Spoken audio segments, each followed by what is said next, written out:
When I was younger I had a very good relationship with my dad. My parents divorced when I was an infant, but I spent weekdays with my mom and weekends with my dad. My dad and I were like best friends, and we had a simple routine every weekend where we'd get 5 Redbox movies to finish during the weekend, we'd go fishing, we'd play soccer, and we'd bike to this little secret playground near the zoo. Something else I was used to was my dad always having new girlfriends that never lasted more than 2 weeks. The only one who lasted longer, a woman I really liked who lasted 2 years, left my dad when I was 10. But my relationship with my dad was the same as ever until I was 12 and my dad met his now wife. This woman has 2 kids, one older and one younger than me. They moved into my dad's apartment after only 2 weeks. My room was already small, but my tiny mattress and 3 small plastic drawers were shoved into the corner of the room to make space for the daughter's bunk bed and dresser.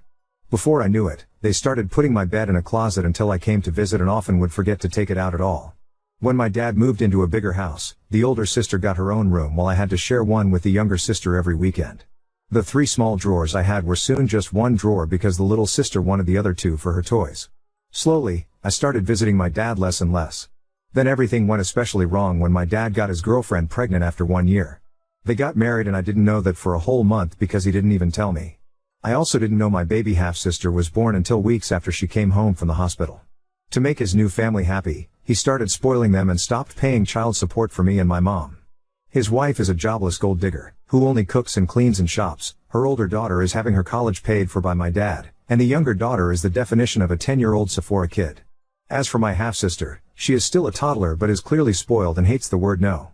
The routine I used to have with my dad is now dead. As for my stepdad, he's been with my mom since I was 5. Apparently, though I don't remember it, I once called him dad and because of that my dad told me I shouldn't love the man like a dad because he's not really my father. Apparently, that's why I started acting like I hated my stepdad. I never knew why I felt that way about him since he'd never been anything but good to me, and in the last few years I've felt much closer to him. He feels like the dad that my birth father should try to be. Over time, my dad has started to treat me differently. He rants to me about his political beliefs and conspiracy theories about aliens and stuff. He also brags about his new business and his new family, and if I ever try to share anything with him he gets annoyed and shuts me up before continuing with his stories. It's like now he sees me as a buddy rather than his freaking daughter. Also, it was during these last few years that I learned the reason he and my mom divorced was not because they weren't right for each other but rather because my father cheated on my mom while visiting his family in Canada. I am now 15, and I have become a completely different person than the one my birth dad remembers. I no longer love the beach or soccer and I now love music and reading and writing. I have written and published 2 books since 2022, and am writing the 3rd in my series. My stepdad supports my dreams and loves me so much that he brags about me to friends and family and calls me his daughter. My stepdad has an actual daughter who I love like a real sister, though she lives up north with her boyfriend and I don't see her often. Still, though, I love them more than I love my birth dad and half-sister who I'm actually related to. My dad blames me for never calling, though because of how he's treated me lately I don't feel like I owe it to him. I also go months at a time without visiting him now because I no longer feel comfortable at that house. Especially since the bed I sleep on over there is literally considered as their guest bed. In my birth dad's house, I am a guest. Because of all of this, I resent my dad. I haven't told anyone about this so no one is calling me a jerk, but I'm wondering if I am because my dad is in love with his new family and I'm wondering if it's a bad thing I'm not happy for him. Am I the jerk? Update 1. Hello. So, I made a post a few months ago talking about how my dad has basically stopped treating me like his daughter now that he has a new family. Not much has happened since, but here's an update anyway. So, since I made the initial post, I've only visited my dad's house once and, safe to say, I truly am nothing more than an uncomfortable guest in that house. I should start off by saying that every time I spend a few months without going to his house, my dad tries to play all innocent and calls me on Fridays to ask when he should pick me up. I never answer because he always calls me when I'm in a class or busy with studying, so he'll call my mom. But because he never asks me in advance, I tend to have plans on weekends with my cousins, friends, or just to work on writing since I am still working on my 3rd book and it takes a lot of focus that I can't get in his house. Actually, I'm now just gonna call him Eric. He's honestly not been as much of a dad figure to me as my stepdad has. Anyway, it was my mom who had decided I would go over to his house. Despite the fact that Eric hasn't paid child support in over 2 years now and I hate going to his house, my mom says I should just visit from time to keep him from getting the court involved. She confuses me, sometimes saying that he's a deadbeat man, but also sometimes saying that he's my loving dad who deserves my respect. However, under the circumstances, I'm fairly certain that nothing would be any different since I never visit him and he doesn't pay child support anyway. In fact, once on Christmas, he bought a bunch of new gifts for his family and wrapped them up and everything, but weeks before Christmas when I was visiting, he drove to Walmart so his wife could do groceries and he handed me $200 and said, "Merry Christmas." Buy yourself something and the rest can be child support or whatever. I bought 2 books, but the rest of the money that was supposedly child support was nothing near to the amount he owed. I have told my mom I would be happier if he lost custody of me and my stepdad adopted me, but she thinks that's too extreme and says, he's still your dad. He deserves your respect and love. Now, about the weekend I visited him, from the minute Eric picked me up, all he talked about was his new family. He talked about the older sister and her boyfriend, the younger sister and the shopping she does, and my half-sister who can now talk a little bit. I stayed silent the whole ride until he asked me a question about my school, and when I answered his question he got frustrated and went into a conspiracy theory rant. I tuned him out for the rest of the drive after that. The rest of the weekend wasn't any better. The older sister did what she always does when I visit and locked herself in her room, only coming out when I left the house or when I was in the bathroom so she wouldn't have to talk to me. And the younger sister had a friend of hers over and her friend had her stuff tossed on my bed and was sitting on it because it's the bed she sleeps in when she has sleepovers. Eric's wife did a poor job of hiding how bothered she was by me visiting. More than once, she has been completely shocked I was visiting because Eric didn't tell her so she couldn't disagree. And also, most of the weekend consisted of Eric taking me and my half-sister to a playground so she could run around with her friends, and I sat on a bench to read but I didn't have much time to myself since Eric kept leaving and told me to keep an eye on my half-sister who is a wild and fussy kid. I am not a babysitter, and while I am good with kids, that does not mean I enjoy putting my own time aside to look after them when they're not my responsibility. I had to spend 2 days in either pure chaos or discomfort, and I had a talk with my mom about me not wanting to go over there anymore. She said that's fine and she won't force me to go anymore, but since she said that before, I don't believe her. I don't have anyone to really talk to about this, and this whole situation is stressing me out because I don't remember my dad ever being as happy as he is now, and I still sometimes feel like I should be happy for him. I don't know what to do, and any advice on anything I could do would be helpful. Everyone who's commented on my last post so far has said I'm not the jerk and that Eric isn't acting the way a dad should, but he still reaches out from time to time and says I'm his baby girl who he loves. Honestly, I almost cry whenever he says that because it reminds me of how we used to be. Am I overthinking all of this or overreacting? What should I do? Am I the jerk here because I'm not happy for my dad?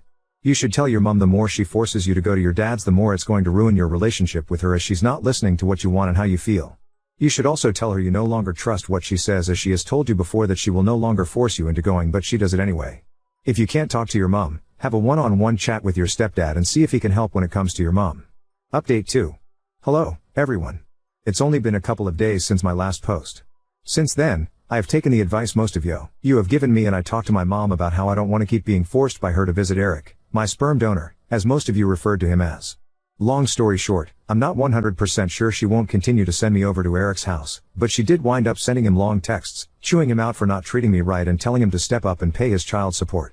He didn't answer her though, so I followed some other advice and wrote him a long text myself that detailed how I felt about his treatment of me the last few years. The thing is, as soon as I sent that text, he called me to yell at me and called me spoiled and overdramatic. He said it's my fault we don't have a relationship since I never visit or talk to him anymore, and because I mentioned the unpaid child support, he said that I was only reaching out to him for money. I nearly cried during that phone call and wound up just hanging up on him. He sent some angry texts to my mother as well.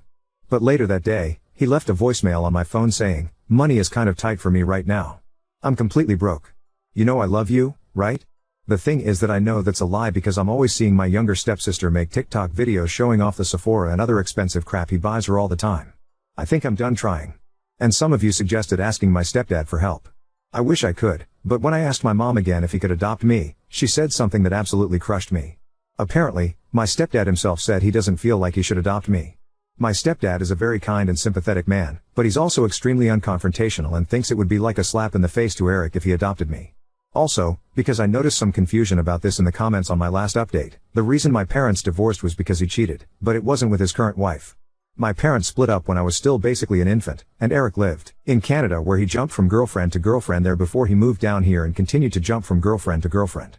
When I was 12, he met and knocked up his wife, Alejandra, and married her without telling me till a month after their courthouse wedding. Also, some of you asked how old I am. I am 15. It feels ridiculous that I have this stress on me at my age, and I can't really talk to anyone about it. I can't talk to my stepdad because he's always working and I'm only ever with him when my mom is there too, and I don't like talking to her because she always tells me that I'm too young to really feel how I feel. The last time I tried to discuss my mental health with my mom, I asked her if I could start going to therapy and she said that therapists are dumb and that I can just talk to her or pray to God if anything is wrong. I'm not super religious, and talking to her about anything serious makes me deeply uncomfortable. It's not that I don't love her, since she is my mom after all, but she's pretty intense and intimidating. My dad has not reached out to me again since his voicemail. Frankly, I don't want to even think about him for a long while now. If he suddenly realizes how badly he screwed up with me and apologizes, then maybe I'll try to rebuild our relationship. As for my stepdad, he may not want to adopt me, but he still calls me his daughter, never just his stepdaughter, and I truly feel loved by him. I love his parents like they're my own grandparents, and his whole family is so warm and loving. I might make another update if anything else happens, but for now I'm just going to focus on school and my books. Maybe now that I understand that Eric really doesn't care that much about me anymore, I can finally focus on finishing my third book. I dedicated my first book to him, and I honestly don't regret it. I dedicated that book to the dad he used to be. It's not like he'll ever read that book since he doesn't think it's smart that I want to be a writer, but I don't care. I'm done. Thank you to everyone who gave me advice and told me I wasn't the jerk. Update 3. There were a lot of people asking similar questions, and it was all a bit overwhelming, so I didn't respond to any of them directly, but I will answer those questions here before I get on to the actual reason for this update. So, a lot of you were saying that I should talk to a school counselor or something. The thing is that I do virtual homeschool, and my mom works from home a lot, so I'm honestly just a bit too scared to try that. Plus, even if I did talk to my counselor without my mom being around to hear, I really don't trust any adults to keep these kinds of things to themselves. I know that sounds a bit dumb and paranoid, but it's really just how my brain thinks. A lot of you also said that I should bring up the therapy thing with my mom again, but I know for a fact that won't work. My mom really doesn't believe in therapy and believes that praying to God or having her preach about the Bible to me will solve everything. As for my stepdad, I love the guy like a real father, and I see him as my true dad even if he doesn't want to adopt me, but he really is no help with the therapy issue either because he always just agrees with whatever my mom says to avoid arguments. But I'm doing fine right now though, and I honestly think things are going to start getting better. And I think this because I'm pretty sure my mom is finally gonna file for sole custody and court-ordered child support. One thing I guess I should have made clear is that my parents sorted out their custody and child support agreement amongst themselves when they divorced. The agreement is that I spend weekends with my dad, and he pays my mom $100 per week. I'm pretty sure my dad only stuck to that agreement to keep himself looking good until he could finish his US legalization process, since he used to be an immigrant from Canada. Once he was legalized, he stopped paying child support and began spoiling his new fam. Anyway, I went to my dad's house last weekend. This time, my mom didn't force me, and I actually decided I wanted to go because I wanted to give my dad one last chance. He picked me up from my mom's house, and we didn't get down the street before we were fighting. I was excitedly telling him about a business idea I had where I can make book boxes and sell books with DIY necklaces and hand-painted bookmarks that match book covers, and he was telling me my idea was stupid and unprofitable and a waste of money and time. It was an hour-long drive to his house, and he was getting political or angry over every little thing I said. When I told him I was thinking about applying to colleges like Harvard or University of Chicago in the future, he began to yell about all the dangerous Cuban and Mexican immigrants in Chicago and began saying that Harvard is a waste of time since it's just as good as any other college, but rich people go there, which is why it's so famous. I wound up yelling at him that he can't act so high and mighty over non-white immigrants because he was also an immigrant not too long ago. Also, I never understand why it is my dad is always so racist about Hispanic people when my mom and his current wife are both Latinas. He went on one rant after another, and I was so sick of it that instead of staying quiet like always, I actually argued back. Because of that, my dad spent the whole weekend complaining about my bad attitude. I told my mom about all of this. I think the final nail in the coffin that finally pushed her to want sole custody was when I told her about a rant my dad went on about the difference between men and women. I wound up memorizing and writing down everything he said and texted it to my mom. I asked her not to talk to him about it, but she was pissed at him. Here are some of the things he said. 99% of women want to latch on to rich men. Nearly all women are greedy and oil. Men don't like successful and independent women because they're prideful and bossy. It's more important for a wife to respect her husband than it is for him to respect her. It is wrong for wives to make more than their husbands, and so much more. And then he smiled and said, "But you're the exception, pretty girl." There was so much more that happened just last weekend, like him saying some of my guy friends don't count as real men since some of them are gay, and trying to tell me my summer volunteering opportunity in DR is a bad idea since the people there are different, even though my mom's side of the family comes from there. I won't list every annoying thing he did, and I'm finally done. This was his last chance, and he blew it. I just want to say I'm pretty sure my mom is not sending me over anymore. She spent all morning looking for my birth certificate because she's wondering if she needs it for court. She wants to get me full-time, and have my dad pay child support. At the moment, he owes a lot of child support, and having him contribute financially would help me so much with preparing for college.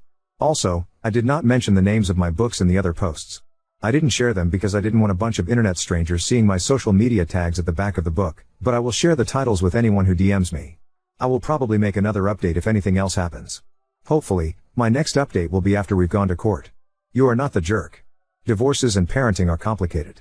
Your bio dad sounds like a real jerk. He is utterly and completely failing you. I understand why your mom and your stepdad are trying to help you have a relationship with your bio dad. It's one of the things parents are encouraged to do in divorces, because most of the time it's better for the kids. And if your parents had a court order that gave your bio dad visitation on the weekends, then she could be in trouble if you didn't. Go to your dad's.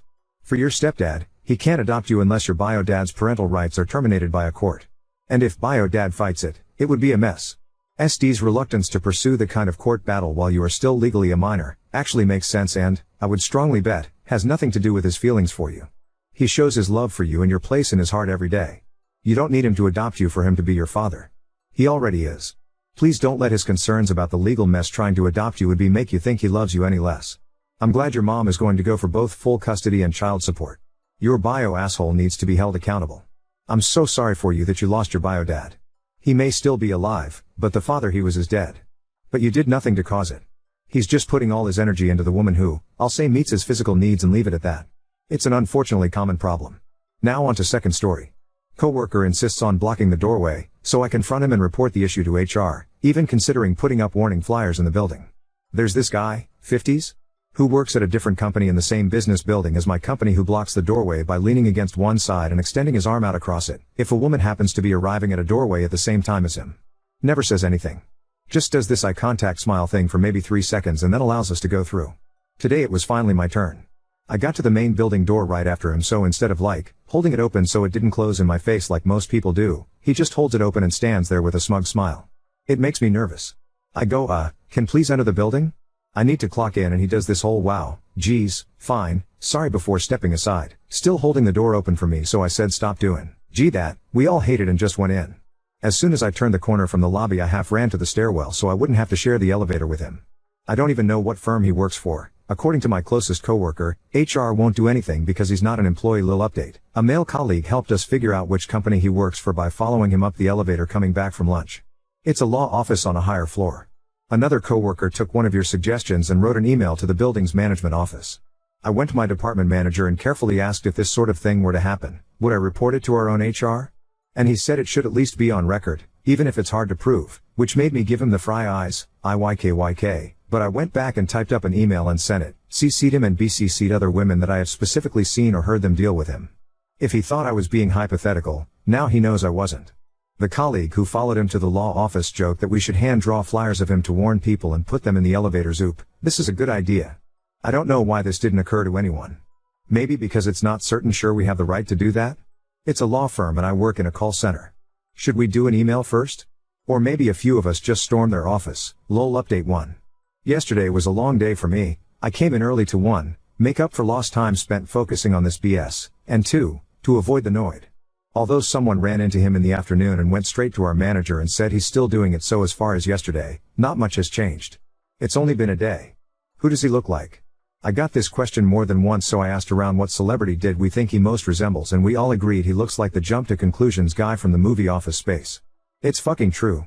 Except he's a lot taller, over 6 feet, at least. Thank you so much for all your support and suggestions. I've never been advised about pepper spray so much. I do carry it, but the one time I had to use it got in my eyes too, so it's become more of a last resort tool. I told everyone in the bullpen about whipping out our phones and taking a pic or video, including people who happen to notice from a distance. In the moment I think a lot of us kind of freeze up, I did, so having a plan of action ahead of time really helps. I took one person's suggestion about wearing huge headphones. The theory is that because people who wear those are in their own little world, it's acceptable to show no concern, which makes attention seekers feel less significant. So I wore mine today and got here at my normal time, but no one was hanging around the main entrance. Not sure if that's because the email or not. It's probably too early to hear of any official steps taken. But I did feel kind of young and cool on the light rail. Way more comfy than my AirPods. One person DM'd me the song De Todo Un Poco from Dirty Dancing and said next time someone should cue it up on their phone, blast it and start a limbo line, all genders welcome. Several folks asked about what I wrote in the email, so here's a copy-paste of it, with identifying details omitted or changed. I'll post another update when more happens, hopefully today. I keep rereading the email and my stomach has been flipping over and over like I'm a kid about to get in huge trouble.